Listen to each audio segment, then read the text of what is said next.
We're Red Rook Films, and this is the first of our Grumpy Old Men reviews. Today we are reviewing... Testify. Bring your word if it's worth it's fine. Don't give me maybe. Don't give me I don't know. Baby, you ain't singing when you're crying. See, I was born on a storm. When I get gone, and I don't need any wrong to know better. Hello, Red Rook fans, and welcome to our second episode of Grumpy Old Man Reviews. To my left, to make introductions, is... Carlos. And to my right, of course, you all know... Caleb. We're the Grumpy Old Men. Yes, they are the Grumpy Old Men, obviously. And you all know me, I'm Elizabeth, the awesomest founding member of Red Rook Films. Today, what we are reviewing is a documentary called The Red Pill. If you have not heard of it, brief summary is a feminist approach to the male rights movement. 1 in 3 American women and equal rights for women in the United States have been found guilty of raping a West Virginia teenager. Misogynist rantings would be at home in the far-reaching internet subculture widely described as the men's rights movement. Declaring the month of October to be Bash a Violent Month. I decided to go where no feminist has gone before and meet these men's rights activists. So, to say the very least, it was very interesting. Carlos, did you feel different going into the film than you felt at the end of it? No. It started where it provided the feminist view of the male movement, and I just thought it was going to go one way, and it completely went another way, so I guess we'll talk about that right now. So you did feel different at the beginning of the year then? And this begins my journey down the rabbit hole.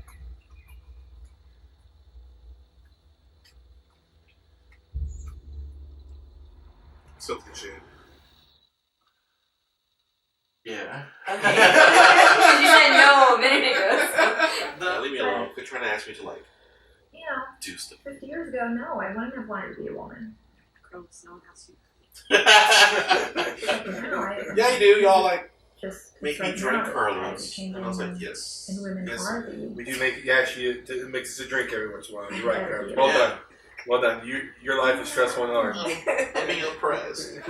The whole thing was very, very long. So very, very extremely long. Carlos That's my has fault. a short attention span.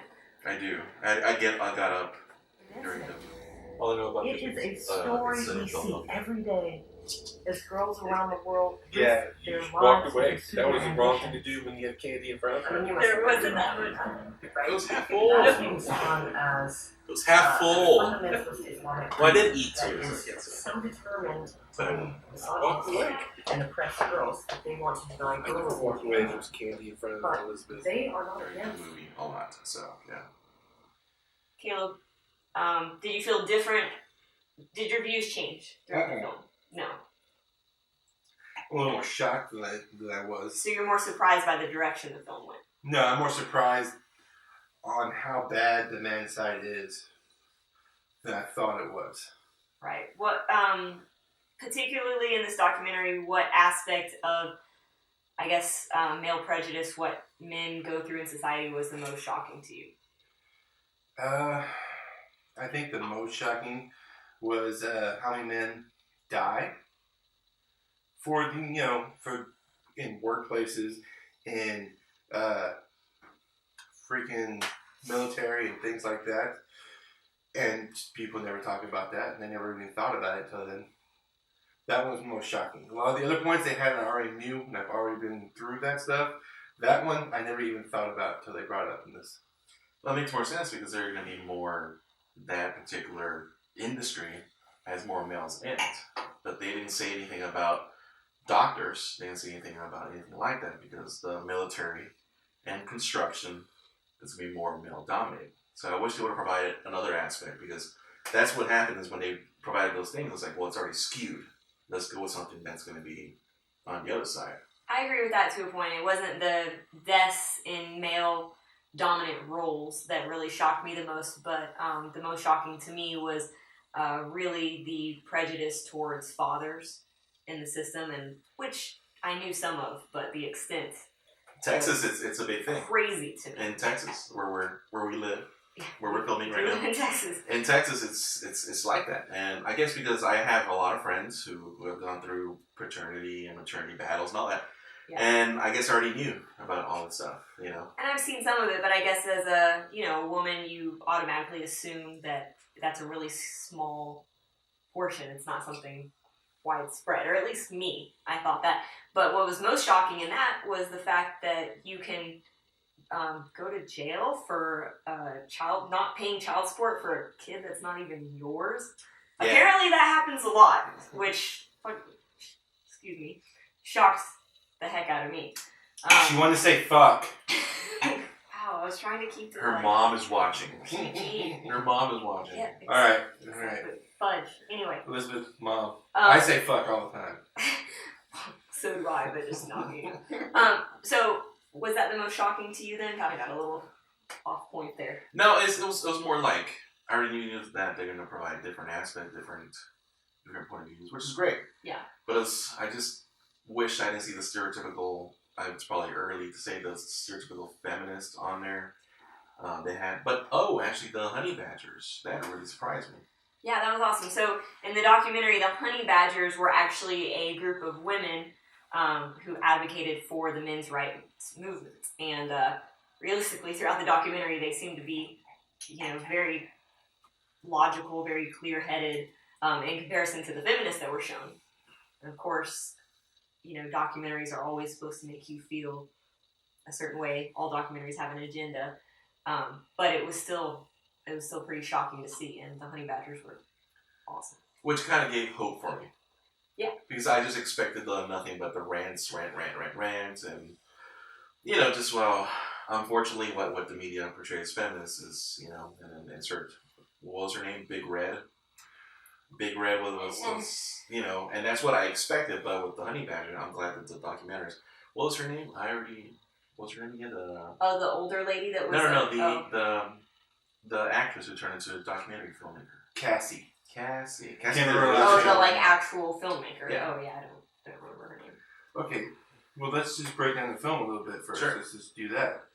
Okay, so it starts off with this girl named Cassie, and she really likes acting, and so she moves to Hollywood and finds out that all the jobs she tries to get are bullshit jobs like the damsel in distress stuff you see in movies all the time. There's a reason that women live longer, Mark. Let me tell you. It's because we are stronger and we are happier at the end of the day than most men. And that is factual, and you know it. When men are married to women who scream like you, they just want to die sooner. Who is that guy? But yeah, so she ends up, because of these stereotypical roles that she's cast in, and experiences like being hit on by producers, etc., she, ultimately considers herself a feminist, but also takes charge of her own career at that point and decides, instead of being left to the mercy of, acting roles, she would make her own films, and that's how she became a documentary filmmaker. And so she's a feminist for a long time, and she's done a lot of films based on women's rights and roles and a lot of gender stuff like that. And so she starts off trying to make a film about rape culture. And while studying this, she runs across MRI sites and decides, well, this is the place to go, since everybody says online and in the media that these people are rape apologists and these people are misogynist and racist and whatever else they want to throw out there to label them. So she goes and interviews them.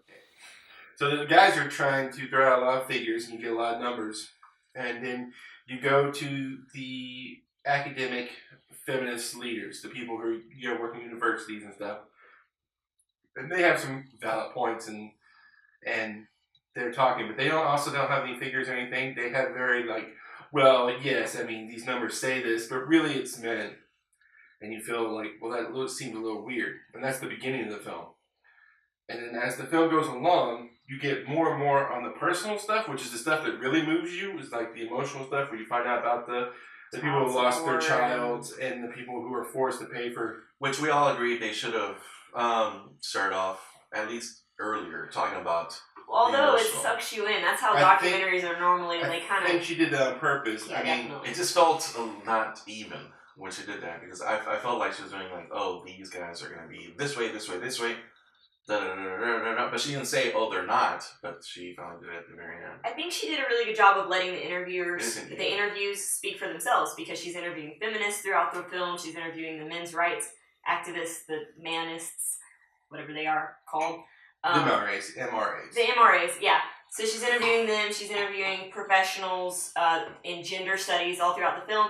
And she really doesn't articulate until closer to the end how she's starting to feel about it. So it kind of lets the audience form their own opinion, which I appreciated because, you know, as the intent of the film was, I'm sure you definitely end up finding yourself siding with the men's rights movement over the feminists, which is, of course, surprising. Further along in the film, she starts hitting those emotional things. And then at that point, you see more and more feminists who are, like he said, big red, which if you've seen this girl, you understand. I've known her. They have never seen her before, these two. I've seen her online. I've seen her on YouTube. You are f***ing scum. We're somehow disempowered because we're white men. Maybe it's just because you're pathetic. Not make women look good. She is an awful human being. She truly is. And she is the reason a lot of people don't want to be called feminists anymore. She's really causing a lot of problems for their side. She's not the only one, but she is one of the huge things. And when you see her in this film, you understand exactly why. She does not care. I didn't see enough of her to necessarily, as a woman, call her an awful human being. However, she certainly doesn't help the feminist agenda. She's loud and she contradicted herself within 5 minutes. Herself and just yells at people. Yeah, and because that's not a way to get your when she said when she was talking to a protester or she was protesting and not letting anybody speak, she said something about like, well, shut up about your alimony, shut up about this. We need the alimony for the females to help sponsor. And then later on, she's like, well, if they only talk about alimony, they should be focusing on that. But she just contradicted herself, which didn't make her look good. And by the way, this is opinionated, nothing stressed on there, so I want to make sure that we don't get sued by anyone or anything like that. This is not defamation or anything like that. We're just talking about the film. She told her friend she's going to trick me into fathering the child. I called a bunch of domestic violence shelters. Every place said, we don't help men. Whatever. The media uses, well, I mean, it's what media does. They use like the sensational story and what's going to get. To these days, you need stuff. Yeah, that Bring Back Our Girls. Do you remember that Bring Back Our Girls movement that happened while the Obamas were in office? That terrorist group that kidnapped a bunch of girls. So that actually, I had forgot about that for a second. That was the most shocking part of the documentary to me. I mean, by far the most shocking part because what it revealed is, you know, we all remember that movement and how impactful it was, how all these celebrities were holding up signs, and of course you want to be on that side. You know, why wouldn't you want people to be advocating Bring Back Our Girls? But what the media didn't show was that before that kidnapping occurred, hundreds, actually thousands of boys had been killed by that same terrorist group for years leading up to it. And the kidnapping of the girls was really just to get the media's attention because obviously the media completely ignored all the killings of these young boys that had been happening by the same terrorist group. That to me was, I mean, I know there's media bias, but holy crap, that was shocking. A lot of things are usually media bias, but I don't usually blame the media as much as other people just because they're doing it because they know people will click on this. Well, that's true. I mean, they're not to blame ourselves. Yes, but it's a huge part our fault. But how do we stop this problem? I have no idea. Just education. Education is the only way really to do it. You know, people need to talk about things. We live in America. Honest to God, when it comes to freedom of speech and freedom of expression, we are number one. It's like the one thing we're really fucking good at. We just need to listen. I mean, a lot of things, I know it sounds crazy, but like in Canada, there's blasphemy laws. There's blasphemy laws in India. One kid went to jail for talking on YouTube about making jokes about God. That's what you see comedians do here in America all the time. Went to jail for it.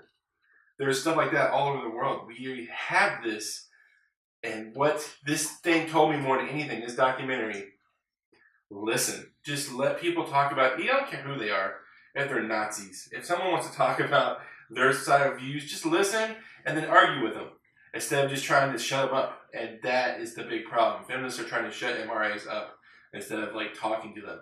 And that's a big problem. So maybe like what your point is, like maybe what you're saying along with education is that, for instance, take this documentary, The Red Pill. If you're even thinking of joining a movement, right, like to advocate women's rights, a movement like the feminist movement, then you should take it as your due diligence, you should take it as your duty to watch a documentary film about the men's rights movement.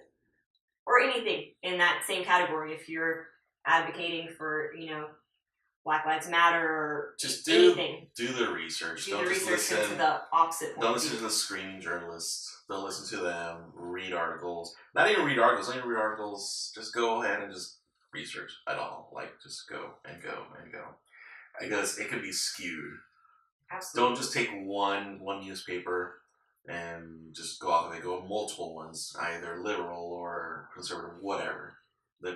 Just go. Whatever you believe, look at the opposite point of view before you make up all your decisions. Yeah, I agree. And there's some crazy stuff out there. It really is. Oh man, that fingernail part? Yeah. I just thought about that. The fingernail part, this guy, they interviewed this guy and he was talking about how he had called the police one time on domestic violence against his wife, against his spouse, girlfriend, whatever she was, and it was talking about how equal it really was, the cases of domestic violence against women and cases of domestic violence against men. And so I kind of knew that, I've heard that before, but this was particularly disturbing because when he called the cops, one of the cops actually told him, and he said he'll never forget, that the next time she starts hitting you, you better leave immediately. Because if the cops are called and she so much as breaks a fingernail hitting you, we're taking you to jail. I mean, that testimony was... There are some legal things, and that's the worst part, because government should always treat everybody the same regardless of gender, race, religion, anything. And there are some legal stuff that men are falling behind. And it's not just women beating on men. It happens in gay couples as well. If a man beats on another man and it's abusive, the cops will show up and be like, well, you're a guy, so we're not going to do anything about this. Yeah. Absolutely. This happens. This needs to be addressed. It is a very big problem. Assault should just be assault. This shouldn't matter anything else besides that. We saw a couple of short films that touched on that issue recently at the LGBT Q-Fest in San Antonio. It was extremely touching. So overall, final thoughts on the documentary, parting thoughts. I think we're reaching the end of our camera time here. This is not flattering to men to talk about men's vulnerabilities. We're not blaming men. We just named everything bad after them. I think I agree with everything you said, but there's still some kind of unsettling doubt. Don't be hypocrites. If you're advocating for equal rights, advocate for equal rights, not more. Like, I'm not going to go join the MRA movement, but... Especially after seeing documentaries, I wouldn't join any movement. I do still think there should be equality. I'm going to fight for that. Absolutely, but movements tend to be biased on one side. What about you, Carlos? Parting thoughts, or if you don't have parting thoughts, how many Rooks would you give this documentary? The parting thoughts is it was very informational, like the documentary. It was really good. I went in, and I'm pretty sure y'all saw. I went in with like, what did you all get me into? What are you watching? Men's rights movement. I didn't know there was a toxic distillation of the And LGBT rights. What's a purity? After releasing my film in 2000, teenager. What? But I enjoyed it for the most part, and the whole thing it did bring about what documentary should do. Is bring about the issues, both sides. There, like you said, there is an agenda. But the agenda on this part was to educate, not to skew it to just one side, which is good, like a lot of documentaries do. Yeah. So out of Rooks, I don't really know how to rate a documentary. But... Do 5. Do we always do 5? Yeah, we always do 5. All right. Out of 5, I'll probably give it 3.5 out of 5. 3 Rooks and 1 Pawn. 3 rooks and 1 pawn. Okay. Wait, that's I do you. need a pawn. Yeah, you rated a pawn last time. Did I do a pawn? You did Kendrick Lamar's album. You did 4 and 1 pawn. Well, yeah, we decided last time that the halves are going to be pawns. Trust me on this. Actually, you gave it a 4.4, so I guess pawns are 0.4. Yeah, we're not gonna. I'm not gonna work that out. So, and I'll leave for me, I was just saying that's what he was saying. For me, I give it a full 4 Rooks. I thought it was one of the best documentaries outside of some of the better ones. I was waiting for that outside of and I'm not gonna rate it. I'm gonna leave the rating to these guys, but I definitely You're think a woman. Let's be equal. Okay. I don't watch a lot of documentaries, so I don't really know how to rate it on the scale. I would say that I think that everyone should watch this documentary. Man, woman, dog, whatever. So take the red pill, why don't you? And watch it on Amazon Prime. Yeah. All right, and leave comments on our YouTube feed about what you want us to critique next. Grumpy Old Men, Red Rook Films. Thank you. We'll see you next time.